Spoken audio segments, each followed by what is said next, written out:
লা ইকরাহা ফিদ্দিন, অর্থাৎ দিন গ্রহণে কোনো জোর জবরদস্তি নেই। যার যার ধর্ম শেষে পালন করবে, এবং কে ভেস্তে যাবে, কে দুচকে যাবে, কে কি করবে, সেটা আল্লাহ রাব্বুল আলামিনই সিদ্ধান্ত নেবে। তাহলে আমি বলবো, যারা স্বাধীনতার বিরোধিতা করে তাদের বিচারও তো আল্লাহ করবেন, তো দুনিয়াতে ফাঁসি দেবার দরকার কি? যারা মানুষকে অন্যায়ভাবে হত্যা করে তাদেরকে মৃত্যুদণ্ড দেবার দরকার কি? বিচার তো হাসরই হবে।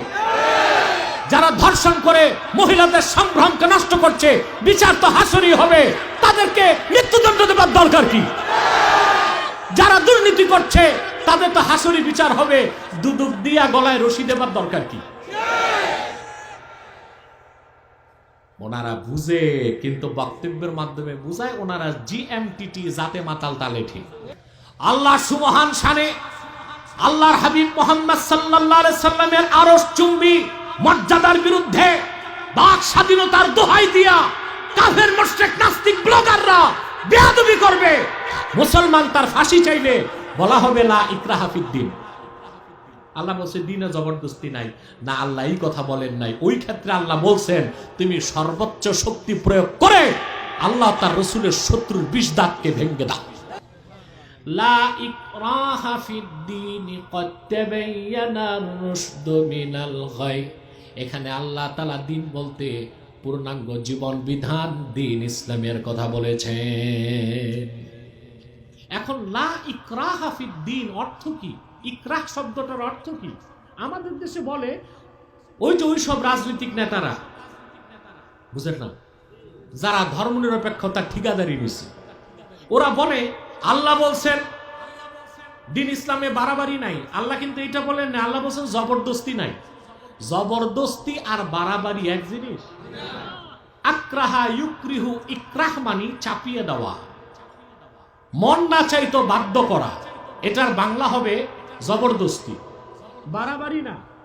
কারণ দিন ইসলামের স্বার্থে তিনটা পদ্ধতি আপনাকে গ্রহণ করতে হতে পারে, কখনো বাড়াবাড়ি, কখনো ধরাধরি, কখনো সারাসারি, তবে জবরদস্তি নাই। জবরদস্তি আর বাড়াবাড়ি কি এক বিষয় হলো না? পার্থক্য আছে, ভালো করে বুঝেন। এখানে আল্লাহ উদ্দেশ্য কি নিছেন? সমস্ত মুফাসসির একমত, লা ইকরাহা ফিদ্দিনের অর্থ হচ্ছে লা ইকরাহা ফি দুখুলিল ইসলাম। ইসলামে প্রবেশ করার ক্ষেত্রে কোনো জবরদস্তি চলবে না। যার মন চায় সে কালেমা পড়ে মুসলিম হবে। আর কেউ যদি মুসলিম না হয়, আল্লাহ এটা বলেন নাই যে তার গর্দানায় তরবারি ধরে তারে মুসলমান বানাও। আল্লাহর কথার এটাই হচ্ছে উদ্দেশ্য। কথা বুঝতে পারছেন? কিন্তু নেতারা, রাজনৈতিক নেতারা অর্থ নিতে চায় কি?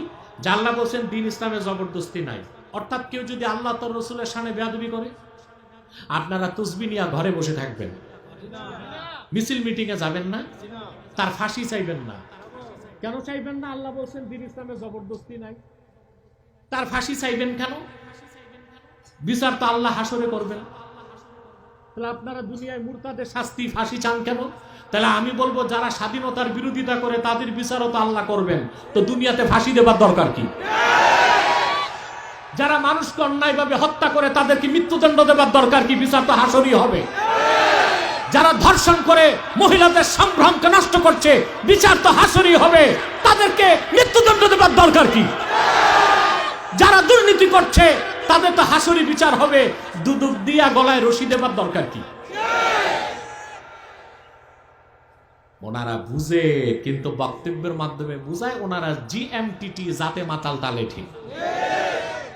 অর্থাৎ যারা আছেন পীর মাশায়েখ আলেম ওলামা, সাবধান, লা ইকরাহা ফিদ্দিন। আল্লাহ বলছেন দিন ইসলামে জবরদস্তি নাই, বাড়াবাড়ি নাই।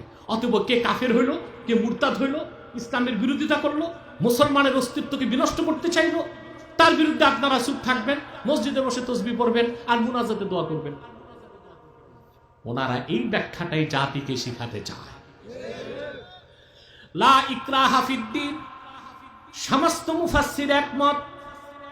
এটার অর্থ হচ্ছে লা ইকরাহা ফি দুখুল, ফি দুখুলিল ইসলাম, ফি দুখুলিল ইসলাম। ইসলামে প্রবেশ করার ক্ষেত্রে আল্লাহ তাআলা জবরদস্তির ব্যবস্থা রাখেন নাই। ইসলামের সুমহান আদর্শ সৌন্দর্য দেখে যে স্বেচ্ছায় ঈমান আনবে, সেই কালেমা পড়ে মুসলমান হবে। আর কেউ যদি বুঝার পরও ইসলামকে গ্রহণ না করে, আল্লাহর হুকুম নাই তাকে হাত পা বেঁধে পিটায়া মুসলমান বানাও। এটা হচ্ছে আয়াতের অর্থ, এটা হচ্ছে আয়াতের অর্থ। কথা বুঝতেছেন? দেখেন, না বুঝলে আমার করার কিছু নাই, আমি সহজভাবে বলতেছি। তবে অনেকে চুলকানি হবে, এই জন্য আবার সমস্যা আছে, ঠিক কিনা? কারণ রুগীকে যখন অ্যান্টিবায়োটিক বা থেরাপি দেওয়া হয়, শরীরে কিছু প্রতিক্রিয়া দেখা যায়, কিন্তু এগুলো সব সত্য কথা, কোরআন শরীফের কথা না, আমি বানায় বলতেছি। কথা বলেন। তাহলে লা ইকরাহা ফিদ্দিনের অর্থ হচ্ছে জবরদস্তি কাউকে পিটায়া তরবারি ধইরা মুসলমান বানানো যাবে না। কারণ আল্লাহ বলে দিয়েছেন কদ তাবায়্যানার রুশদু মিনাল গাই, কারণ সুস্পষ্ট দলিল প্রমাণে মহাসত্য ইসলাম মিথ্যা থেকে আলাদা হয়ে গেছে, স্পষ্ট হয়ে গেছে। সুবহানাল্লাহ বলেন।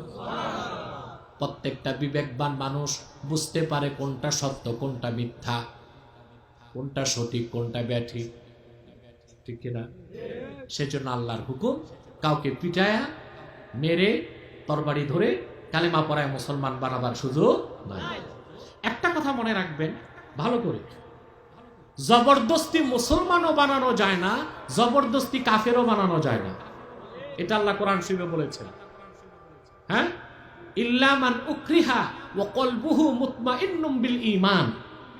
মনে করেন আপনি বিদেশ গেছেন, ভারতে গেছেন, ত্রিপুরায়, বুঝলেন নাই? হিন্দুরা আপনারা ধরছে, বুঝলেন? ধরছে, তুমি রাম রাম কও। এখন রাম রাম বললে আপনি কাফের হয়ে যাবেন না? কথা বলেন। কিন্তু আপনি জীবন বাঁচাবার জন্য যদি একটু বলেন রাম রাম, আর মনে কোনজন শয়তান শয়তান, আপনি কাফের হবেন না। সুবহানাল্লাহ বলবেন।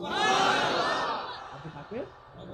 জবরদস্তি পিটায় পাটায়া মুসলমানও বানানো যায় না, জবরদস্তি কাউকে কাফেরও বানানো যায় না। সুবহানাল্লাহ।